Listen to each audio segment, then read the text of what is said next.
Hello mga kasarap, isang mapagpalang araw po sa ating lahat. For today's Karinderya serye, tanghali na po ako gumising. At saka wala po pala si Ursula, yung aming cook. Bala nag-cook po dyan ay si Ella, yung kapatid ko. Kasama niya yung anak niya na best friend ko na si Mama. Saka yung bunso niya si Macy. Kahapon pa lang ay pumunta na sila dito ng hapon. At ibinayad ko ng tricycle para makabiyahe sila. Kasi yung asawa niya ay nasa work pa. Nakiusapan ko na siya muna magluto dahil si Ursula ay aalis. Mag-aanak yata siya sa kasal or aatin sa kasal. Balita ko sa Tagaytay daw eh. Uy, sosyal, Tagaytay. Ursula, baka naman yung pasalubong ha. Huwag mo kakalimutan. Andito lang naman ako. Bali ng mga oras na to ay may mga customer na rin kami na dumating. Ang nandyan ay si Maldit sa piling secretary, si Miranova, si Genggeng, at saka si Nene. Si Nene ay ilang araw rin hindi pumasok at masama daw pakiramdam. Pero nung pumasok siya kanina pinagala naman niya ako ng pandang lalaki dahil lagi ako umiinom ng pandang lalaki. Ewan ko, pero pakiramdam ko mas maganda siya sa katawan at saka para yung sa kidney, syempre protection na rin para kung lagi tayong umiinom, protektahan natin yung kidney natin. Yun lang, na-share ko lang. At saka si Ursula ay parang 2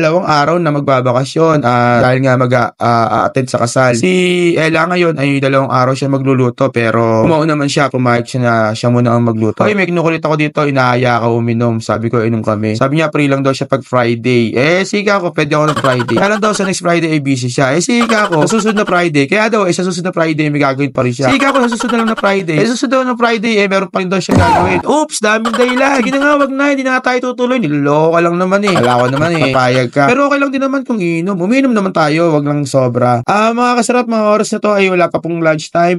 Tutulong-tulong pa rin po sila dyan. Sila Maldit sa piling secretary at saka si Miranova ang nasa harap. Yung pong parking ay may naka-park po na tricycle. Yung single at saka yung truck. At saka dito po sa kabila ay meron din. Yan, may nakaparada dito sa kabila. Check din natin yung parking natin na nandun pa rin yung truck ni Boss Ortong sa beverage. So mga kasarap, mga oras na to ay palapit na ang lunch break. Kung makikita nyo, nandyan pa rin yung hopya natin na galing Cavite, yung hopyang munggo, hopyang baboy, tsaka yung hopyang ube, tsaka yung biskotso, yung cookies, tsaka yung toasted bread. Ang product na sako from Cavite. Yung ating mga binusay, konti nilang nakalagay, pero naitawag natin niya kay Kuya Chua. At nakikita nyo rito na nandyan pa rin yung aking motor na si Akusa. Nakapark pa din dyan yung sa beverage. Yung customer natin na nakasingle ay dyan din nagpark. So mga kasarap, chinek natin yung ilaw. Kung nakabukas, okay naman, di siya nakabukas. Kung makikita nyo, ay iniisip ko pa rin yung wire namin ng kuryente na sana ay mailipat dito sa kabila na medyo mataas para yung kuryente natin ay hindi na nasasagasaan kasi binababa nila kapag kami dumadaan truck dyan sa may parking. Hindi mo natin maiwasan kasi wala naman nagbabantay. So mga kasarap, eto pa rin po tayo, konti ang customer pero okay lang yan, hindi natin kailangan makita yung kung mas marami yung customer o kung konti, sabi nga yun yung other side ng Raisin Eatery.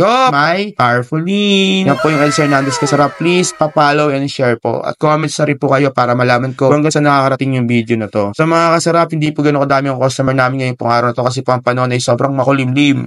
Sabi nga yung panahon ay hindi mainit, hindi naman malamig, makulimlim. Pero may tawag sila dyan yung parang malamlam ang panahon. So ako po ay tanghali na nagising at nagkape lang ako and then kumain lang ako pagkatapos iniwanan ko na ulit sila kasi kaya naman ni Miranova sa harapan tsaka ni Maldits kapag silang dalawa. At nandiyan naman si Genggeng at tsaka si Nene. Si Marian ay ang dating niyan ay hapon na dahil galing pa siya ng school. So pag dumadating siya galing ng school ay doon pa lang siya tumutulong. So mga kasarap, kung mapapansin nyo, ang mga customer pa rin ay wala pa dahil nga magla-lunch break pala. At patuloy pa rin na nagbabantay ang dalawa at yung mga ulam natin ay kompleto na kaya wala na ang cook natin na si Ella at nagpahinga na. Mga customer natin ito puro mga manananim to yung tinatawag na nagtatanim ng palay. Mga manananim sa bukid. Ang alam ko merong humahawak sa kanila na tinatawag na kabisilya para may nagbibigay ng mga instructions sa mga manananim. Sila ang naghahakot ng manananim, ang kabisilya na tinatawag. Hindi ko lang alam na kung sa ibang lugar ay uso pa yon pero dito sa Bulacan ay uso pa yung tinatawag na manananim. Kaya lang ngayon medyo high-tech na kaya hindi na masyado ring pinapansin. Kalimitan ay puro machine na tsaka yung mga sabog. So yun lang mga kasarap ang update dito sa ating Raisin Eatery. Maraming po salamat sa patuloy niyong pagsuporta dito sa Raisin Eatery. Ako po muli si Elsie Hernandez kasarap na laging nagpapaalala na lahat pwede pero hindi lahat dapat. Bye-bye!